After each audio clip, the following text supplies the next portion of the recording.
Good evening. This is the non-consensual human experiment. Baby, you can leave your music on. Um, I'm coming to y'all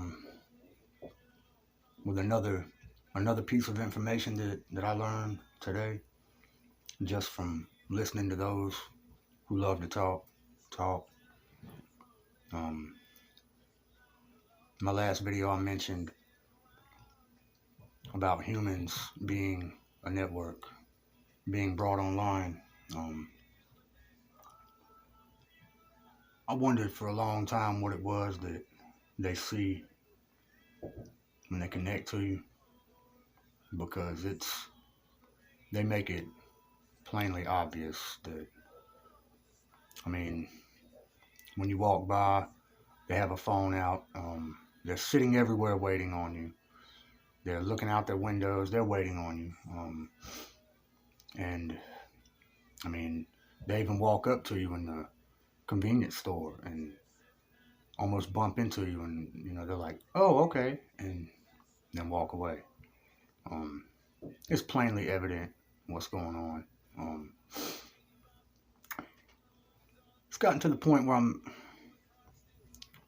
kind of torn between anger and acceptance.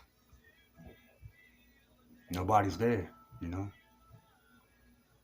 nothing you can do about it. So I mean, but what I believe, all right, after I was connected back last January, man, these voices took me through a mind fuck that I could not even begin to explain right here. It's why I'm so glad that I wrote everything down. But I read online that these gang stalkers, their favorite form of abuse, all of them. This is all over the country, all over the world. Psychotronic weaponry. What these gang stalkers do, they target you and they slander you and they build your mind around the worst thing there is in this world. At least the worst thing I can think of as a father with a 13-year-old daughter. They take your mind in ways you will not believe. They build it around that dirtbag pedophilia. And for 5 months, they worked on my ass, and I slowly started losing everything. Because, as I said before, it doesn't take a psychologist to tell you that somebody calls you a dirtbag long enough, so many times, that you start to believe it. I never slept on myself like that. And shit don't live here. But let me tell you this. These gang stalkers of mine, they would stalk your gang stalkers. They'd mop the floor with them. This shit is not for the weak-minded.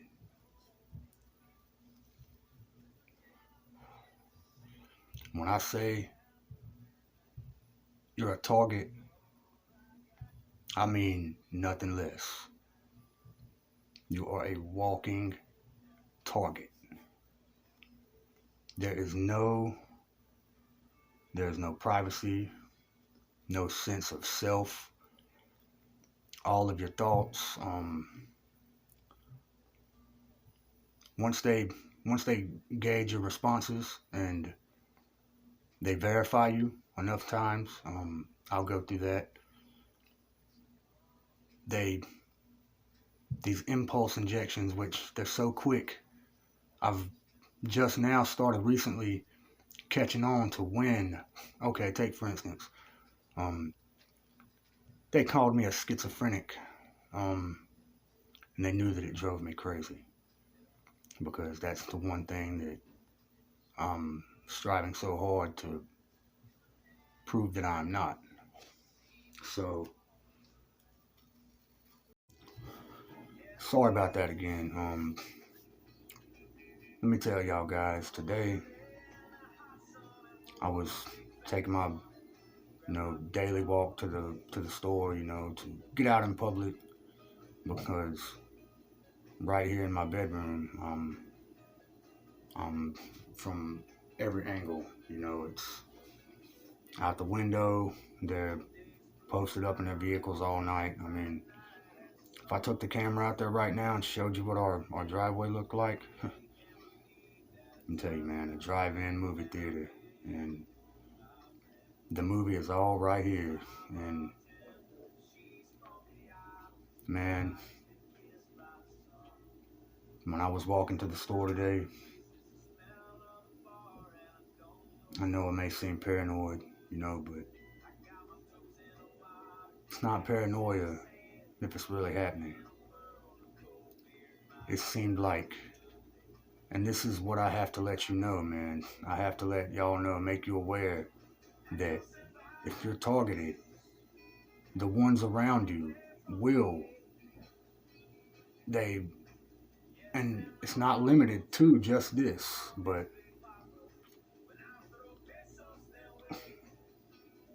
now this is just my own as a father. If I got a news bulletin or an alert saying that there was alleged, predator in the area, ask yourself, would you take your children outside? Would you take them to the grocery store and just make sure that they were in the view of that alleged predator? Well, let me tell you, YouTube, Dayton, Ohio gives no fucks. It seemed like every house I passed today, there were just children.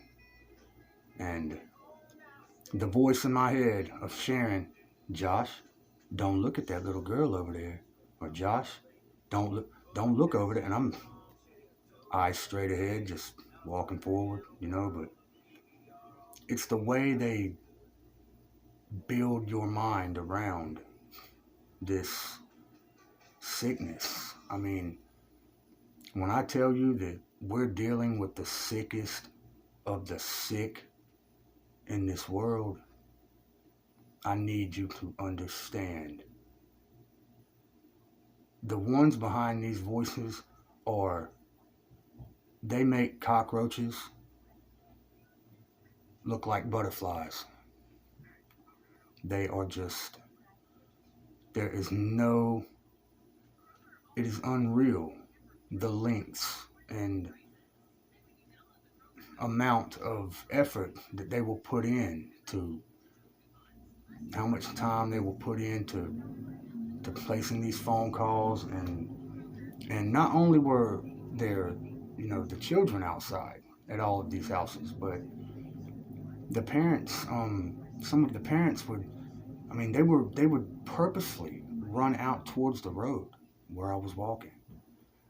I was on the other side of the road walking back, and I noticed out of my peripherals that there was one of them walking totally parallel, following the same straight line I was, but making sure to keep themselves directly parallel to me.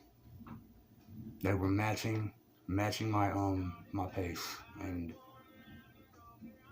couple this with what Sharon is telling me in my mind, and it just, one of the one of the symptoms of psychotronic weaponry, excuse me, is remote sexual manipulation and abuse with pedophilia. It has been researched, it has been documented. Any targeted individual can attest. They do this to all of us. This is their sick game that they play. And when I say game, I mean that, because they will let you know real quick that they are just playing with you. Sometimes it makes me mad enough to want to just blow my top. Other times I have to just laugh, smile at it, and know that even though I don't really talk to him much anymore, that there is a God that is greater than all this, and he sees what's going on. You know, I can't talk to him anymore, due to the camaraderie that is 24/7 in my mind. You should hear them now. Guys, I want to make you aware that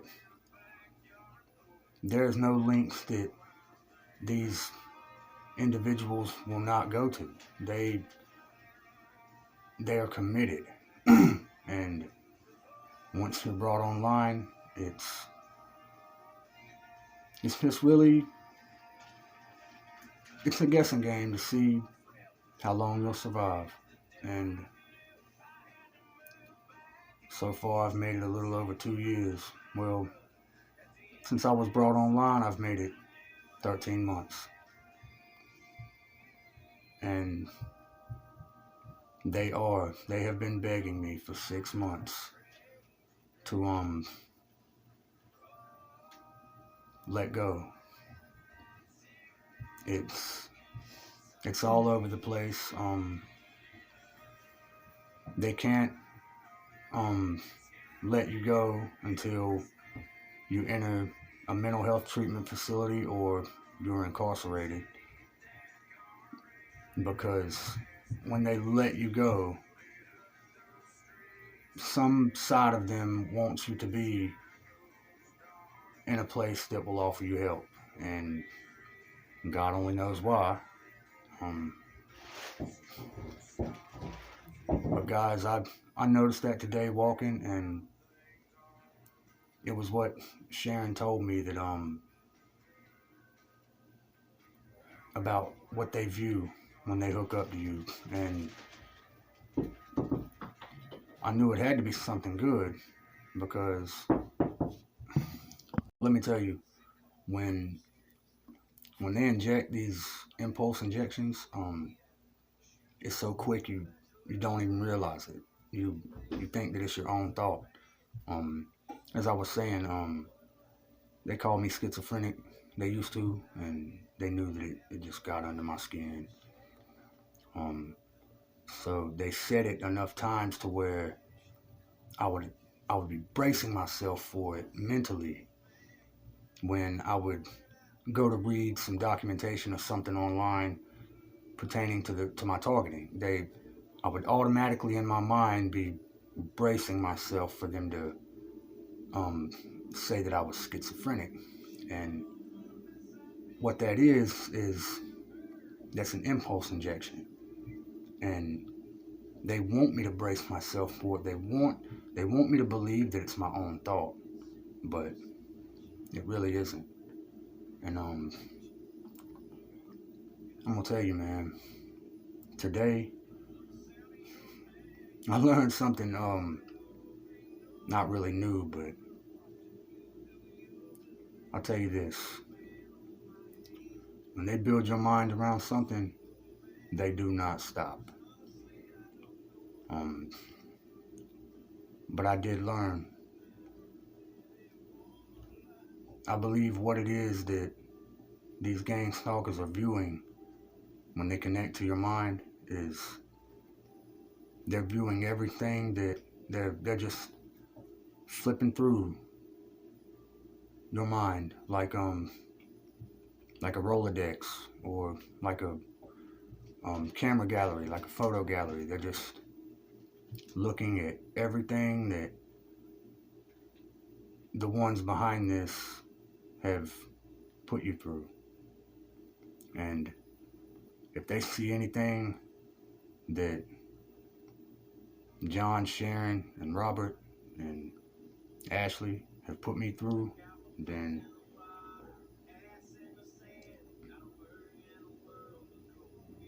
it's just a wonder. It's a small wonder I don't have more fans. That's where the the censorship and the direct behavioral control tie in, because of the links that they will go through to connect to you. So I knew that it had to be something good, something important. So from what Sharon told me, I do believe that it's like a camera roll, and they get to just surf your mind and see everything that the ones who brought you online have put you through. I don't know how far they can go back, but can you imagine that, to just, your sanctuary, what's supposed to be between you and your God, just being infringed upon like that. It's they say, if you ain't done anything, you got nothing to hide. Guys, I haven't done anything worse than anybody else in the world. It's just what they have what they have done, and the only thing I can smile at is this: they're too busy looking through my mind, and the real dirtbags are living their best lives out there. The real pedophiles, the real child molesters, the real rapists, the real serial killers. They're out there living their best lives right now. This is what America is. This is what America does. God bless America, right? Robert is an Iraq war veteran who fought. He was in Desert Storm. That's how I became to know about silent sound and the silent sound spread spectrum, the voice of God weapon. Robert told me last year that he was an Iraq war veteran. So that's a story for another day. But just to know that the American military is targeting someone like me and letting the real dirtbags who are probably out there cuddled up next to children right now, letting them live their best lives, speaks a lot for this program and for this system, doesn't it? I'll let you decide. My name, my name is Joshua Hayes. Opus number 0892938. North Carolina Department of Adult Corrections. Take a gander at it. Until next time, fellas.